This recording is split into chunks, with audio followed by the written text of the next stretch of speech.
छत्रपती शिवाजी महाराज की जय भवानी। आजच्या शिवछत्रपती पुरस्कार सोहळ्याला उपस्थित आदरणीय राज्यपाल रमेश बैसजी, उपमुख्यमंत्री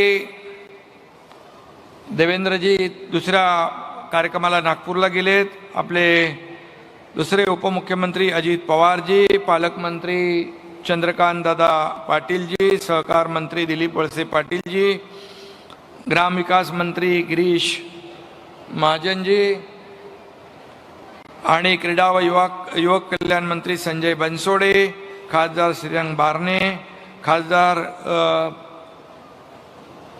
कुमार केतकरजी समोर आहेत, आपले भरतशेठ गोगावले आहेत, अतुल बेनके आहे, आमदार ज्ञानेश्वर म्हात्रे आहेत, प्रधान सचिव रणजित सिंग देवल, डॉक्टर सुहास दिवशे, क्रीडा आयुक्त, DFL असोसिएशनचे जर्मनीचे बुंदेसलिगा हे पण इथे उपस्थित आहेत, त्यांनी मगाशी MOU केला।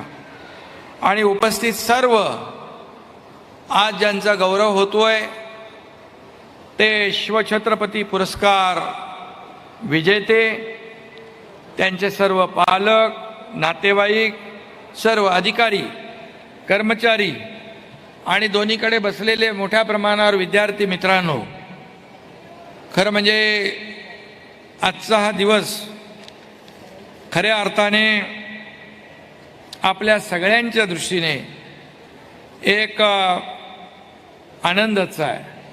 खरं म्हणजे गेले 3 वर्ष हे पुरस्कार आपण देऊ शकलो नाही। मगाशी गिरीश महाजन यांनी त्यांच्या मनोगतामध्ये भावना व्यक्त केल्यात, मी पुन्हा त्या करू इच्छित नाही।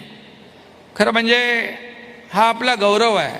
शिवछत्रपती पुरस्कार आपल्या ज्यांनी या क्षेत्रामध्ये चांगलं यश संपादन केलं त्यांचा गौरव म्हणजे आपल्या राज्याचा गौरव। आणि छत्रपती शिवाजी महाराजांच्या नावाने आपण हा पुरस्कार देतोय, त्यामुळे खऱ्या अर्थाने याचा आनंद आपल्या सगळ्यांना आहे। आणि म्हणून याला एक वेगळा अर्थही आहे। छत्रपती शिवाजी महाराजांनी रयतेचं राज्य निर्माण केलं, गडकोट किल्ले उभारले, रयतेच्या भाजीच्या देठाला हात लागता कामा नये अशा प्रकारचं राज्यकारभार केला।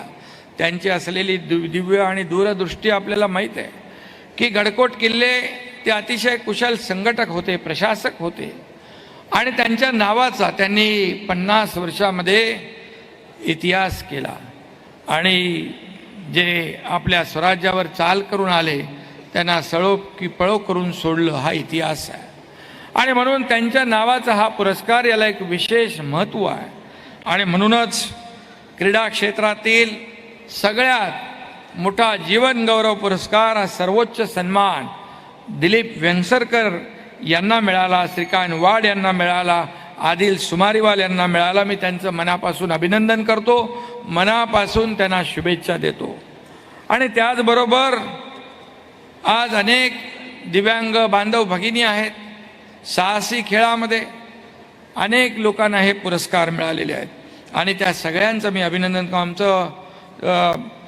आमचे IPS ऑफिसर कृष्णकुमार आयर्नमॅन त्यांनाही पुरस्कार मिळाला आहे आणि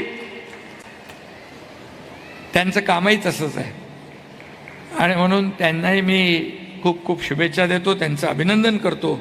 खरं म्हणजे या झळाळत्या यशामध्ये सहभागी असलेले सगळे आपले कुटुंबीय, त्यांना प्रोत्साहन देणारे गुरुजन, मार्गदर्शक, या सगळ्यांना धन्यवाद द्यायला पाहिजे। आज मी एवढंच सांगतो की मगाशी अजितदादांनी देखील सांगितलं, भारताचा भालेफेकपटू नीरज चोप्रा याने देखील वर्ल्ड ॲथलेटिक्स चॅम्पियन स्पर्धेत गोल्ड मेडल मिळवलंय आणि त्याच्या देखील विक्रमी आणि ऐतिहासिक कामगिरीबद्दल त्याचंही आपल्या महाराष्ट्राच्या तमाम जनतेच्या वतीने मी अभिनंदन करतो आणि शुभेच्छा देतो। खरं म्हणजे कर्नल दिलीप वेंगसरकर यांनी क्रिकेटची पंढरी म्हणजे लॉर्ड्सवर लागोपाठ 3 शतकं झळकवण्याचा विक्रम केला. मार्शल, होल्डिंग, रॉबर्ट अशा तोफखान्यासमोर त्यांनी 6 शतकं ठोकली होती. आणि अशा या गौरव मूर्तीचा सन्मान करण्याची संधी आम्हाला मिळाली. खरं म्हणजे हे आपल्या सगळ्यांचा अभिमान आहे, गौरव आहे. श्रीकांत वाड इकडं आहेत, ठाण्यामध्ये त्यांनी सुरुवात केली. खास कुमार केतकर त्यांना आशीर्वाद द्यायला आलेले आहे तिकडे. आणि त्यांनी आजवर 11 शिवछत्रपती पुरस्कार विजेते आणि 16 राष्ट्रीय पुरस्कार विजेते आणि 42 आंतरराष्ट्रीय खेळाडू असे शेकडो राज्यस्तरीय आणि राष्ट्रीय स्तरावर खेळणारे खेळाडू निर्माण केले. आज त्यांचा देखील सन्मान या ठिकाणी करण्याची संधी मिळाली आहे. त्यांचंही मी मनापासून अभिनंदन करतो, शुभेच्छा देतो. खरं म्हणजे मास्टर जे आदिल सुमारीवाल जे आहे त्यांनी देखील 100 मीटर धावण्याच्या स्पर्धेतला राष्ट्रीय विक्रम 18 वर्ष कोणी मोडू शकला नव्हता. आणि ॲथलेटिक्स महासंघाचे अध्यक्ष म्हणून देखील त्यांनी चांगलं काम केलं. आणि म्हणून अशा या सत्कार मूर्तींचं अभिनंदन, गौरव, त्यांना धन्यवाद द्यावे तेवढे थोडे आहेत. आणि म्हणूनच गेले 3 वर्ष रखडलेले हे 119 पुरस्कार आज आपण प्रदान करतोय. आणि त्याचा आम्हाला सार्थ अभिमान आहे. त्याचा बॅकलॉग का राहिला त्याच्यात मी जाऊ इच्छित नाही. असे खूप बॅकलॉग आहेत, प्रकल्पांचे आहेत, पुरस्कारांचे आहेत, त्याच्यामध्ये मी जाऊ इच्छित नाही. आज राजकारणचा दिवस नाही, परंतु एवढंच आहे की ज्यांनी चांगली कामगिरी केली आहे आणि ज्यांनी चांगलं यश मिळवलं आहे त्यांना मी आज पुन्हा एकदा अभिनंदन करतो त्यांचं. त्यांना खूप खूप शुभेच्छा देतो. खरं म्हणजे आपलं राज्य जे आहे खेळाडूंमध्ये, मगाशी गिरीश महाजन सांगत होते, आम्ही खूप मोठ्या प्रमाणावर बक्षिसांची संख्या वाढवली. परदेशात ज्यांना जायचं आहे त्यांचाही खर्च सरकारने आपण केला. आणि यामुळेच राष्ट्रीय स्तरावर देखील महाराष्ट्राला घवघवीत यश मिळालं. 4थ्या खेलो इंडिया युथ गेममध्ये महाराष्ट्रानं 56 सुवर्ण पदकांसह एकूण 161 पदकं मिळवली. हा देखील आपला आणि महाराष्ट्राचा एक अव्वल स्थान राखण्याचा जो काही प्रयत्न केला. त्याचबरोबर 36व्या राष्ट्रीय क्रीडा स्पर्धेतही 39 सुवर्ण पदकांसह 140 पदकं मिळवून 2रा क्रमांक पटकावला. आणि यासाठी देखील आपल्या या खेळाडूंचं मी अभिनंदन करतो. राष्ट्रकुल क्रीडा स्पर्धेतही महाराष्ट्राच्या 7 खेळाडूंनी पदकं पटकावली होती. याची देखील कल्पना आपल्या सगळ्यांना आहे. आणि म्हणून एवढ्यावरच आपण समाधानी राहत नाही, म्हणून जागतिक पातळीवर ऑलिम्पिक सारख्या स्पर्धांमध्ये देखील महाराष्ट्राची ठळक मुद्रा उमटली पाहिजे अशी आपल्या सगळ्यांची भावना आहे. आणि म्हणूनच पुरस्कार देणं, खेळाडूंचा, कलावंतांचा गौरव करणं हे सरकारचं कर्तव्यच आहे. शेवटी जगभरामध्ये आपल्या देशाचं नाव उज्ज्वल करण्याची कामगिरी आपले हे खेळाडू करतायत. आज आपण परवा 2-3 दिवसापूर्वी चांद्रयान-3 हे अभियान जे आहे, ही मोहीम आपल्या शास्त्रज्ञांनी फत्ते केली आणि चंद्रावर तिरंगा फडकवला. ही देखील आपल्यासाठी अभिमानाची आणि गौरवाची बाब आहे. आणि म्हणून जगभरामध्ये आपल्या देशाचं एक नाव झालं आणि दक्षिण ध्रुवावर चांद्रयान-3 उतरवणारा हा भारत हा जगातला पहिला देश आहे. आणि ही देखील आपल्यासाठी अभिमानाची बाब आहे. आणि म्हणून त्यामध्ये जे अभियान यशस्वी करण्यासाठी शास्त्रज्ञ, संशोधक, तंत्रज्ञ सगळ्यांचं अभिनंदन आपण केलं. मोदीजी स्वतः तिकडे इस्रोमध्ये गेले, त्यांचं अभिनंदन केलं. आणि या सर्व शास्त्रज्ञांच्या पाठीशी खंबीरपणे उभं राहण्याचं, त्यांना पाठबळ देण्याचं, त्यांना प्रेरणा देण्याचं, त्यांना शक्ती देण्याचं काम देखील आदरणीय प्रधानमंत्री महोदयांनी केलं. म्हणून मोदी साहेबांना देखील धन्यवाद द्यावे तेवढे थोडे आहेत. त्यांचंही मी या ठिकाणी अभिनंदन करतो. कारण आज राज्याला, आपल्याला, जगभरामध्ये आपल्या देशाला गौरव प्राप्त करून देण्याचं काम होतंय. जगभरात आपल्या भारताचं नाव अभिमानाने घेतलं जातंय. ही देखील तमाम भारतवासियांच्या दृष्टीने अभिमानाची बाब आहे.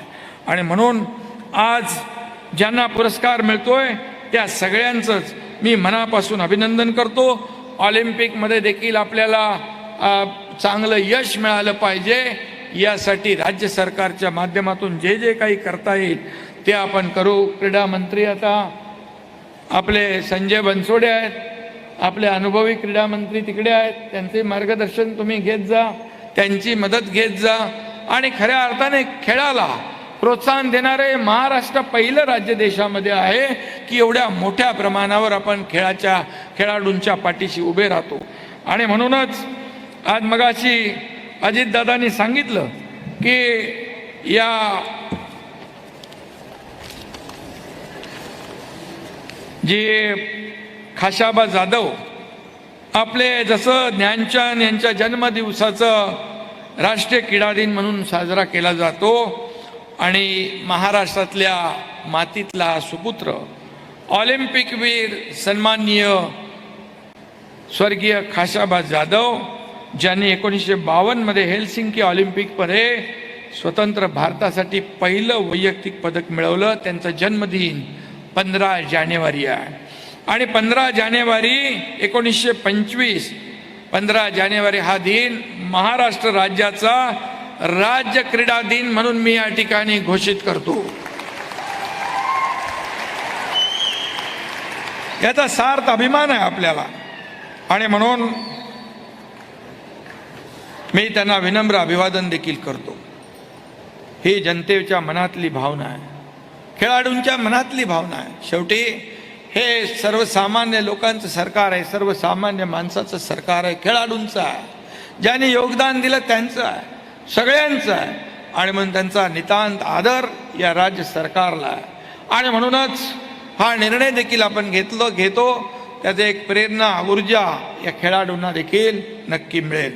त्याचबरोबर मगाशी अजितदादा आपले उपमुख्यमंत्री म्हणाले की जे खेळाडू इतर पुरस्काराकरिता जे अनेक वर्षापासूनचे 1 लाख रुपये आहेत ते 3 लाख करायला पाहिजे आणि 3 लाखाचे 5 लाख करायला पाहिजे. तिजोरीची चावी तर तुमच्याकडेच आहे. आणि त्यामुळे अशा खेळाडूंना प्रोत्साहन देण्यासाठी आपण तिजोरीतून किती बाहेर काढले तरी ते कमी होणार नाहीत, आपले वाढतच जातील. आणि म्हणून 3 लाख आणि 5 लाख देखील या ठिकाणी पुरस्काराची रक्कम जी आहे याची घोषणा या ठिकाणी करतो. आणि पुन्हा एकदा मी एवढंच सांगतो, आपल्या महाराष्ट्राचा नावलौकिक असाच आंतरराष्ट्रीय पातळीवर देखील, राष्ट्रीय पातळीवर तर आहे, आंतरराष्ट्रीय पातळीवर देखील असाच फडकवत ठेवूया असं आवाहन मी सर्व खेळाडूंना करतो. आणि संजय आपल्याला एवढंच सांगतो, जेव्हा गिरीश महाजन मला जे जे काही सांगायचे खेळाडूंच्या बाबतीत, खेळाच्या बाबतीत, तेव्हा सरकार मुख्यमंत्री म्हणून 1 मिनिट पण मी वेळ लावत नव्हतो. तात्काळ त्याला मान्यता आपण देत होतो. असंच आपण देखील काम करा, खेळाडूंच्या पाठीशी उभे राहा, यांना प्रोत्साहन द्या. एवढंच आपल्या सगळ्यांना माझी विनंती आहे. पुन्हा एकदा सर्व ज्यांचा आज शिवछत्रपती क्रीडा पुरस्काराने गौरव होतोय त्या सर्व गौरव मूर्तींचं मी पुनश्च एकदा मनापासून अभिनंदन करतो, मनापासून त्यांना शुभेच्छा देतो. धन्यवाद. जय हिंद, जय महाराष्ट्र. खेळाडूंच्या हिताची घोषणा लगेचच करणाऱ्या माननीय मुख्यमंत्री महोदयांचं एकदा जोरदार टाळ्यांनी अभिनंदन करू, दाद देऊ त्यांच्या निर्णयाला. यानंतर महामहिम राज्यपाल आदरणीय रमेश बैस यांना मनोगत व्यक्त करण्याची विनंती करतो.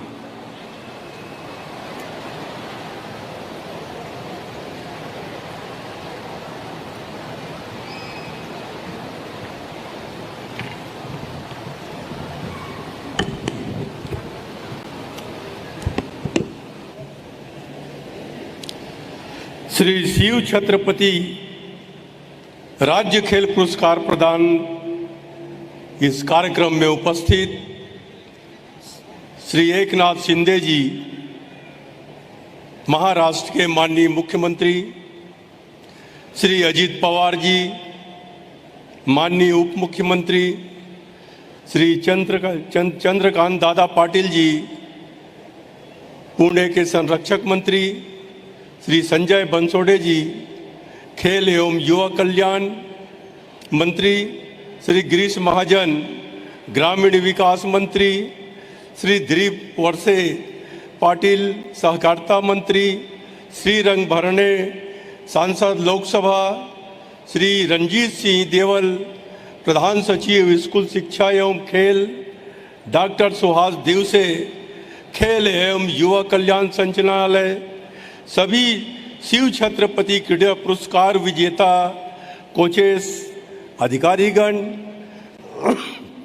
भाइयों और बहनों, शिव छत्रपति राज्य क्रीड़ा जीवन गौरव पुरस्कार, क्रीड़ा मार्गदर्शक पुरस्कार, जीजा माता राज्य क्रीड़ा पुरस्कार, शिव छत्रपति राज्य क्रीड़ा पुरस्कार एवं छत्रपति राज्य क्रीड़ा पुरस्कार दिव्यांग खिलाड़ी तथा राज्य क्रीड़ा साहसिक पुरस्कार के सभी विजेताओं का मैं हार्दिक अभिनंदन करता हूं। मुझे खुशी है कि दो तीन वर्षों के अवकाश के बाद श्री शिव छत्रपति शिवाजी पुरस्कार का वितरण आज हो रहा है। कोविड-19 महामारी के 1-1.5 साल में खेल गतिविधियों और प्रैक्टिस में अनेक बाधाएं आई, लेकिन कोविड-19 अब अतीत की बात हो गई है और हम आज़ादी का अमृत काल मना रहे हैं। महाराष्ट्र में स्पोर्ट्स की परंपरा काफ़ी पुरानी है। इतिहास से हमें पता चलता है कि छत्रपति शिवाजी महाराज ने मार्शल आर्ट में प्रशिक्षित करने के लिए 2 सैन्य कमांडरों को नियुक्त किया था। शिवाजी महाराज स्वयं तलवारबाजी, घुड़सवारी, निशानेबाजी और अन्य खेल में पारंगत थे। राजर्षि छत्रपति शाहू महाराज ने कुश्ती को बढ़ावा देने के लिए कई अखाड़े बनवाए थे। हम सब के लिए गर्व की बात है कि स्वतंत्र भारत को पहला ओलंपिक मेडल हमारे महाराष्ट्र के खासाबा जाधव ने दिलाया था। मुझे यह जानकर खुशी हुई कि महाराष्ट्र पहले से ही अपने खेल प्रदर्शन और तैयारियों के मामले में देश का अग्रणी राज्य है। राज्य अपनी खेल नीति बनाने वाला पहला राज्य है। राज्य विभिन्न खेलों में घरेलू और राष्ट्रीय स्तर की प्रतियोगिताओं का व्यापक आयोजन करता आया है। हमारे पास अंतर विश्वविद्यालय खेल प्रतियोगिताएं भी हैं। राज्य जिला स्तर पर आधुनिक खेल सुविधाओं से सुसज्जित कई स्पोर्ट्स कॉम्प्लेक्स का निर्माण कर रहा है। महाराष्ट्र ने दूसरे खेलो इंडिया यूथ गेम्स में प्रथम स्थान प्राप्त किया और गुजरात में खेले गए राष्ट्रीय खेलों में भी प्रथम स्थान प्राप्त किया। हालांकि अंतर्राष्ट्रीय आयोजनों में हमारे सामूहिक प्रदर्शन को और बेहतर बनाने के लिए बहुत कुछ करने की आवश्यकता है। महाराष्ट्र में कई जिले ऐसे हैं जहां फुटबॉल बहुत लोकप्रिय है।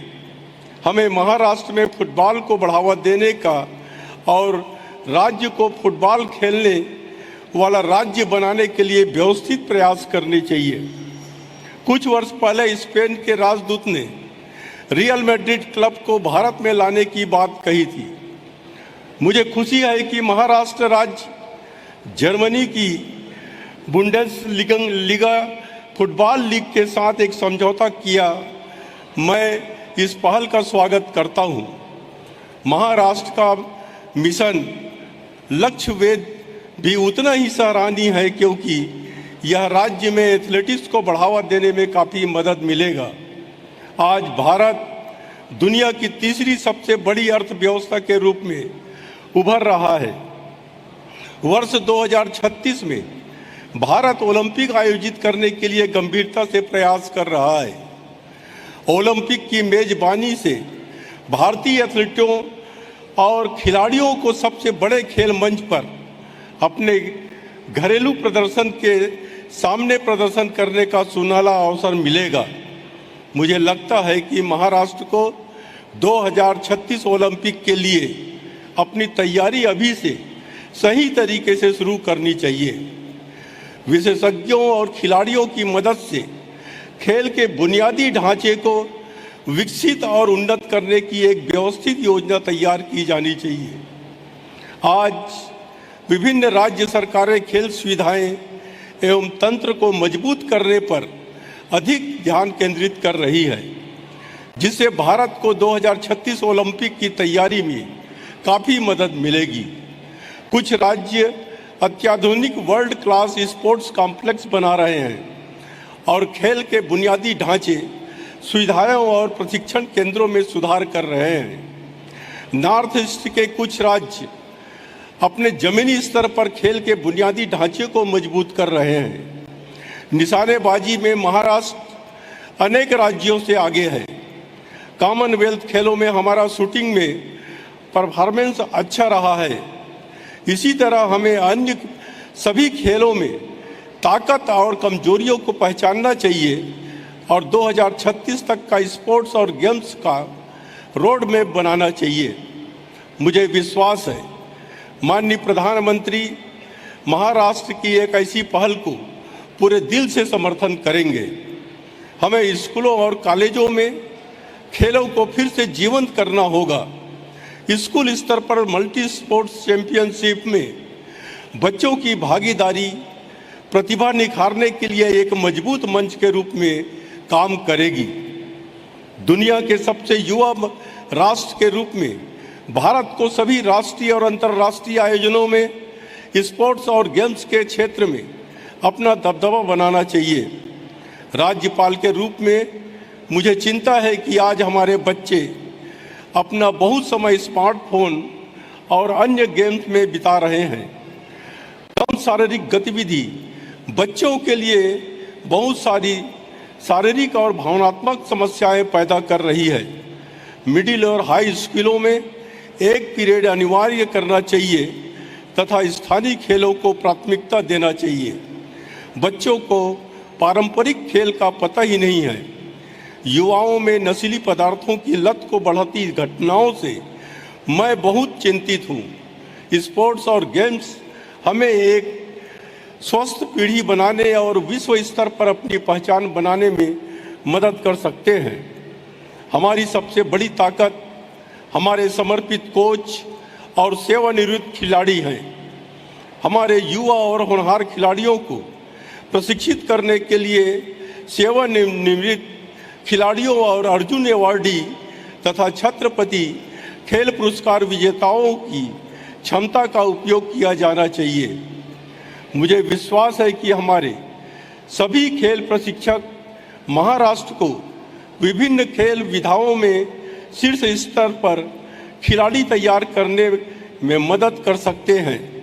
मैं आप सभी से आह्वान करूंगा कि अपने मन में राज्य और राष्ट्र को गौरवान्वित करने की आग रखें। आपकी व्यक्तिगत महत्वाकांक्षा, प्रतिबद्धता और संकल्प आपको सभी बाधाओं को दूर करने में मदद करेंगे। अगले महीने चीन में हुआंगझोउ में एशियाई खेल आयोजित होने हैं। वर्ष 2024 में पेरिस में ओलंपिक होने जा रहे हैं। भारत में अमेरिकी राजदूत ने मुझसे कहा था कि 2028 में लॉस एंजिल्स में हो रहे ओलंपिक में क्रिकेट के T20 खेल का समावेश करने पर चिंतन हो रहा है। आर्टिफिशियल इंटेलिजेंस की शक्ति का उपयोग खेल के क्षेत्र में किया जा सकता है। हमें खिलाड़ी के प्रदर्शन का विश्लेषण करने, प्रशिक्षण पद्धतियों को सुधारने और यहाँ तक कि चोटों की भविष्यवाणी करने में मदद कर सकता है। इस प्रकार हमारे एथलीटों की समग्र भलाई सुनिश्चित कर सकता है। महाराष्ट्र में देश की खेल राजधानी के रूप में उभरने की क्षमता है। संभावना और संसाधन हैं। आइए हम इस लक्ष्य को प्राप्त करने का प्रयास करें। मैं एक बार शिव छत्रपति खेल पुरस्कारों के सभी विजेताओं को बधाई देता हूं और आपके भविष्य के प्रयासों में सफलता की कामना करता हूं।